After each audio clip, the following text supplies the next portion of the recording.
घर में एक नया तूफान तब उठता है जब एक अजनबी आदमी आकर समीर के सामने हाथ जोड़कर खड़ा हो जाता है और अपने आप को सच का गवाह बताता है। वो दावा करता है कि जो कुछ अब तक हुआ उसके पीछे छुपे राज वो जानता है। रिमझिम इस बात से हैरान हो जाती है, लेकिन उसके दिल में कहीं ना कहीं उम्मीद भी जागती है कि शायद अब सच सामने आ जाएगा। समीर पहले तो उस आदमी की बातों पर विश्वास नहीं करता, लेकिन हालात ऐसे बनते हैं कि उसे सुनना पड़ता है। उधर आमायरा और बुआसा डर जाती हैं कि कहीं उनका सच उजागर ना हो जाए। अब कहानी एक ऐसे मोड़ पर आ चुकी है जहां एक अजनबी की जुबान से निकला सच सब कुछ बदल सकता है। रिश्ते, भरोसा और रिमझिम की जिंदगी। कमरे में सन्नाटा पसरा हुआ था, लेकिन उस सन्नाटे को तोड़ रही थी उस आदमी की भारी सांसें जो समीर के सामने हाथ जोड़कर खड़ा था। मुझे माफ़ कर दीजिए साहब, लेकिन अब सच छुपाना पाप होगा। उसकी आवाज़ कांप रही थी, जैसे हर शब्द उसके दिल पर बोझ बनकर निकल रहा हो। समीर ने तुरंत गुस्से से उसकी तरफ देखा। कौन हो तुम और क्या बकवास कर रहे हो? रिमझिम थोड़ी दूर खड़ी ये सब देख रही थी।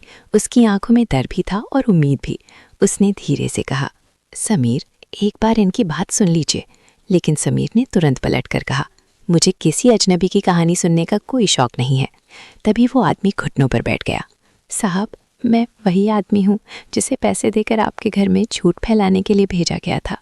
ये सुनते ही सबके चेहरे का रंग उड़ गया, खासकर आमायरा और बुआसा के, जो दरवाजे के पास खड़ी सब सुन रही थी। आमायरा के चेहरे पर घबराहट साफ दिख रही थी।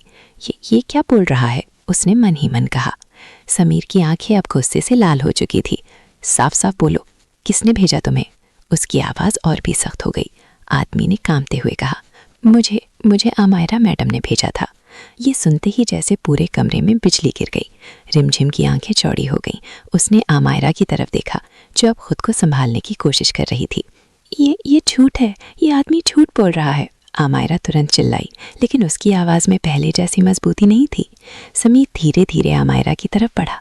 उसकी नज़रें सीधी उसकी आंखों में थीं। क्या ये सच है? उसने ठंडे लेकिन खतरनाक लहजे में पूछा। आमायरा एक पल के लिए चुप रह गई, जैसे उसके पास जवाब ही ना हो।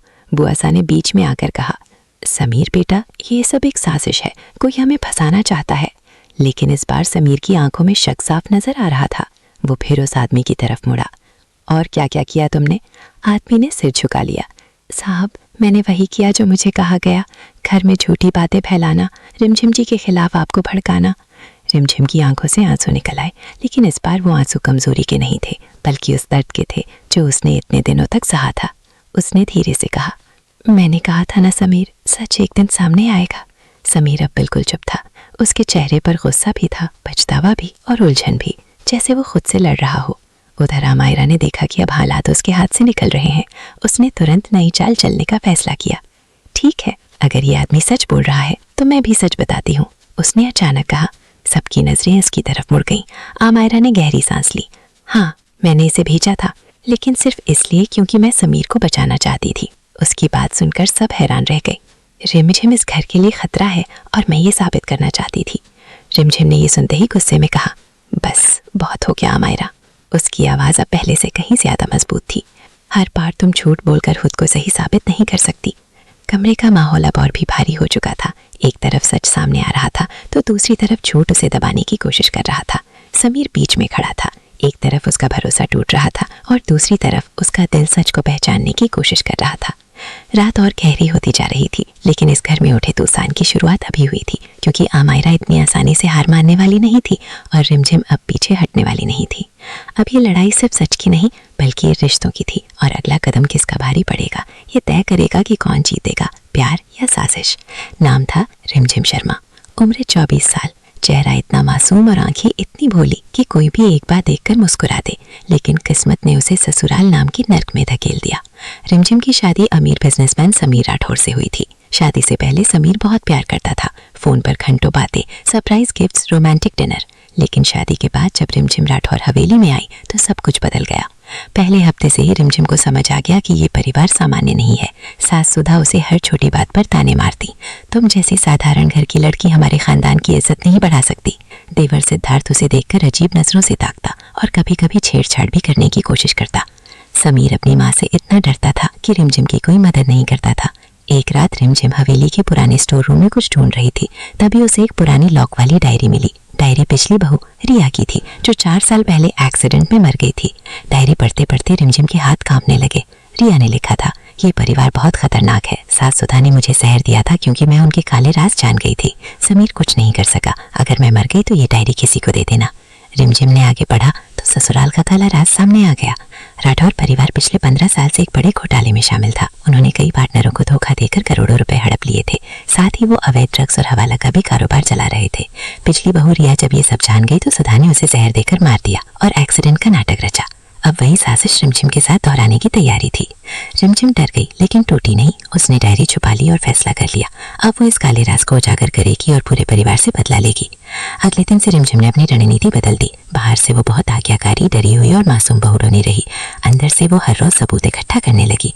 उसने चुपके से सास सुधा की पुरानी फाइलें और बैंक स्टेटमेंट्स की फोटो खींची। देवर सिद्धार्थ की ड्रग से जुड़ी कॉल रिकॉर्डिंग की। ससुर रखोलिया के हवाला ट्रांजैक्शन की डिटेल्स रटाई। समीर की कमजोरी भी नोट की। वो माँ से बहुत डरता था। 3 महीने में रिमझिम के पास काफी सबूत जमा हो गए, लेकिन वो अभी भी इंतजार कर रही थी। एक दिन सास सुधा ने रिमझिम को फिर से अपमानित किया और धमकी दी, अगर तुमने हमारे कहे अनुसार कागजों पर साइन नहीं किए तो तुम्हारी माँ को भी रिया जैसी मौत मार देंगे। उस रात रिमझिम ने समीर को सब कुछ बताया। समीर पहले तो यकीन नहीं कर रहा था, लेकिन जब रिमझिम ने रिया की डायरी और सबूत दिखाए तो उसका चेहरा सफेद पड़ गया। समीर बोला, रिमझिम मैं अब तुम्हारी मदद करूंगा, काफी हो गया। दोनों ने मिलकर प्लान बनाया। अंतिम वास्ता दिन आ गया। रिमझिम ने पूरे परिवार को डिनर पर बुलाया। हवेली के बड़े हॉल में सब बैठे थे। रिमझिम ने टीवी पर रिया की डायरी के पन्ने, सारी रिकॉर्डिंग, फोटो और बैंक ट्रांजैक्शन चला दिए। सुधा चीखी, ये सब झूठ है, ये बहू हमें फंसाना चाहती है। रिमझिम शांत लेकिन मजबूत स्वर में बोली, सास जी, ससुराल का काला राज अब छुपा नहीं रह सकता। आपने रिया को मारा, अब मुझे भी मारने की कोशिश कर रही थी, लेकिन इस बार मैं तैयार हूँ। उसने पहले से बुलाई पुलिस को अंदर बुलाया। पुलिस ने सुधा राठौर, रघुवीर राठौर और सिद्धार्थ राठौर को गिरफ्तार कर लिया। उनके खिलाफ हत्या, फ्रॉड, ड्रग्स तस्करी और हवाला के कई केस दर्ज हुए। समीर ने अपने माँ बाप को देखा और आंसू पूछते हुए कहा, मैंने कभी सोचा नहीं था कि मेरे माता पिता इतने गिर सकते हैं। रिमझिम ने समीर का हाथ थामा और बोली, अब ये हवेली हमारी है, हम इस जगह को नहीं छुड़ाएंगे। कुछ महीनों बाद रिमझिम और समीर ने हवेली को पूरी तरह नया रूप दिया। उन्होंने रिया की याद में एक फाउंडेशन शुरू किया जो ससुराल में परेशान महिलाओं को कानूनी और आर्थिक मदद पहुंचाता था। रिमझिम अब हवेली की मार कर मैं चुकी थी। वो अक्सर कहती थी, ससुराल का काला राज कितना भी गहरा क्यों ना हो, एक बहू की हिम्मत उसे उजागर कर सकती है।